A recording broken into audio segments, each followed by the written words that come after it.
YouTube channel. Modi అంటే కూడా నాకు కానీ ఈ 10 సంవత్సరాల కాలంలో చూసినటువంటి పరిపాలనా విధానాలు చూసిన తర్వాత మరొకసారి మోడీ గెలిస్తే దేశంలో రాజ్యాంగము హక్కులు ఏమి మిగలవు, దేశ సంపద మిగలదు, ఏది మిగలదు, అన్ని లూటీ చేస్తారనేటువంటి దాంతో ఈ ప్రభుత్వాన్ని ఓడించాలనేటువంటి దాంతో బయలుదేరినాం. ఏం చేసింది 10 సంవత్సరాల కాలంలో? దేశ సంపద పెంచుతానన్నాడు. ఎవరైనా ప్రభుత్వాల్లో ఉన్నటువంటి వాళ్ళు ధర్మకర్తలుగా, ట్రస్టీలుగా ఈ దేశ సంపదని సంరక్షకులుగా ఉండాలి. కానీ 73, 74 దాకా దేశంలో ప్రైవేట్ రంగంలో ఉన్నటువంటి పరిశ్రమలు మొత్తం కూడా ఆనాటి ప్రభుత్వం జాతీయకరణ చేస్తే ఈ 10 సంవత్సరాల కాలంలో దేశభక్తి, జాతీయత, స్వదేశీయం 3 నినాదాలు తీసుకున్నాడు. మంచిదే, బ్రహ్మాండంగా ఈ దేశంలో దేశభక్తియుతమైనటువంటి ప్రభుత్వం ఇది, స్వదేశీ నినాద ప్రభుత్వం ఇది. మన సంపద, ఆస్తులు పెరుగుతాయి, మన జీవన ప్రమాణాలు పెరుగుతాయని ఆశించినాం. ఈ 10 సంవత్సరాల కాలంలో అభివృద్ధి అంటే అభివృద్ధి చేసినని చెప్తున్నాడు. భూతదంప ఉపన్యాసాలు ఎక్కడ అభివృద్ధి? ఏమిటి అభివృద్ధి? సూచిక ఏమిటి? ఇవాళ నేషనల్ హైవేలు, రైల్వేలు, శాస్త్ర సాంకేతిక పరిజ్ఞానాలు, పెద్ద పెద్ద బిల్డింగ్లు, ఇండస్ట్రీలు రావడమే అది మన అభివృద్ధికి సూచిక. అదొక రకమైనటువంటి అభివృద్ధి. నిజమైన అభివృద్ధి ఏమిటి? ప్రజల యొక్క కడుపు నింపడం అనేటువంటిది నిజమైనటువంటి అభివృద్ధి. వాళ్ళ జీవన ప్రమాణాలు పెంచడం నిజమైన అభివృద్ధి. జీవన ప్రమాణాలు ఏంటి? ఉద్యోగ భద్రత, ఉపాధి భద్రత, అదేవిధంగా కనీస వేతనాలు, పిఎఫ్, ఈఎస్ఐ, దిగిపోతే పెన్షన్ అందరికి, అదేవిధంగా రైతాంగానికి కనీస మద్దతు ధర. ఇవి గ్యారంటీ. ఈ గ్యారంటీలు ఈ దేశంలో ఉన్నాయా? ఈ దేశంలో లేవు. ఈ 10 సంవత్సరాల కాలంలో ఇవి ఏమీ చేయలేదు.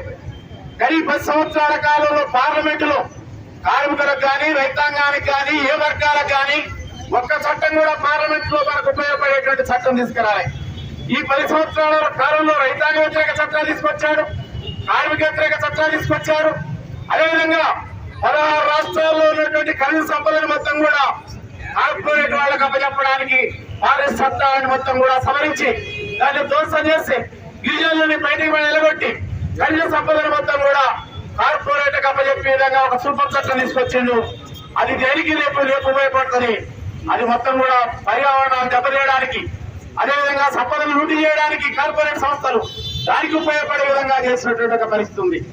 అందుకే ఎక్కడ కూడా ఈ 10 సంవత్సరాల కాలంలో ఆయన చేసింది ఏమీ లేదు. ఒకనాడు మనం అనుకున్న గెలిచినాడు 2014లో పెద్ద ఊపు వచ్చింది.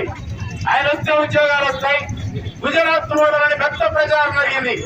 అదేవాడు మీడియా మొత్తం కూడా, గుజరాత్ మీడియా, దేశ మీడియా, నువ్వు గుజరాత్ లో కూర్చుంటే గుజరాత్ లో సంపదే మాకు దక్కుతుంది, 3 సార్లు ఇక్కడే ఉన్నావు, నువ్వు ఇక్కడ ఉంటే కుదరదు, ఢిల్లీలో పోయి కూర్చుంటే భారతదేశంలో ఉన్నటువంటి సహజ వనరుల్ని, సంపదని మొత్తం కూడా మేము సంపాదించుకోవడానికి ఉపయోగపడుతుంది.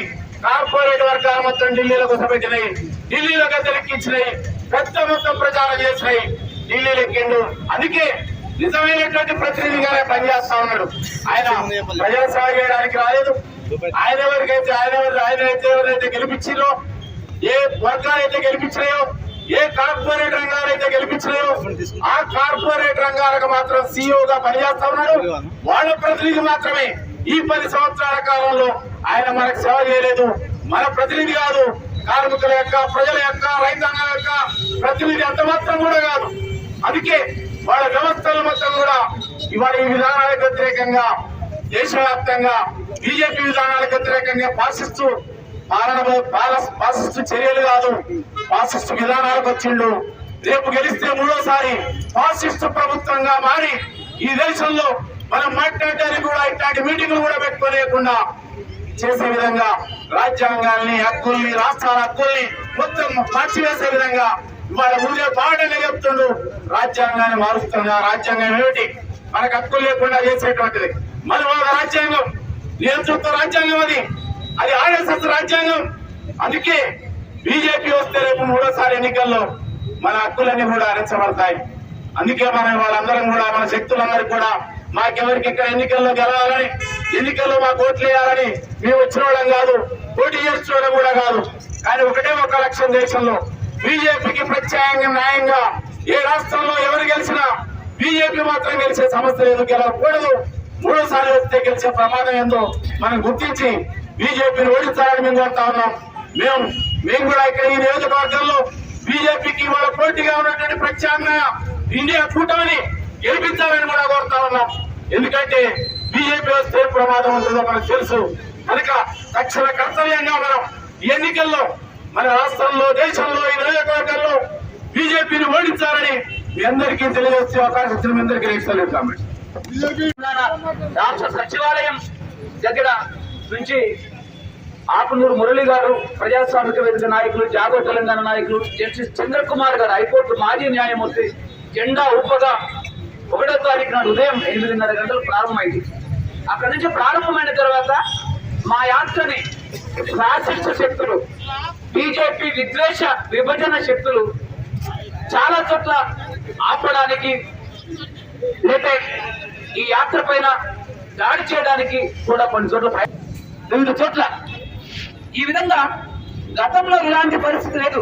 వాజ్పేయి బీజేపీ కాలంలో మోడీ బీజేపీకి వచ్చేటటువంటి దానికి వచ్చేసరికి ఒక మెజారిటేరియన్ ఉగ్రవాదం అనేటటువంటిది ఉగ్రవాద స్థాయిలో, ఫ్యాసిస్ట్ స్థాయిలో హిందుత్వ ఉగ్రవాదాన్ని పెంచినటువంటి పరిస్థితి మనకు కనిపిస్తూ ఉంది. అంటే ఒక ప్రజాస్వామికమైనటువంటి విశాలమైనటువంటి చర్చను స్వేచ్ఛగా జరుపుకునేటువంటి అవకాశం ఈ రాజ్యాంగం ఇచ్చింది. ఆ రాజ్యాంగాన్ని కూడా పూర్తిగా రద్దు చేసేటువంటి అవకాశం మోడీ వచ్చే అవకాశం ఉంది. రెండవది, రాజ్యాంగం ఏం చెప్తుంది అంటే, రాజ్యాంగం ఒక 250-60 మంది రాజ్యాంగ పరిషత్ సభ్యులు కలిసి, మహామేధావులు కలిసి రూపొందించారు. దానికి ఈ పెద్ద మనిషి అధ్యక్షులుగా ఉన్నారు. మనం ఎక్కడైతే జరుపుకుంటున్నామో ఈ విధంగా ఆ దాంట్లో ఆదేశిక సూత్రాలు ఏం చెప్తాయంటే,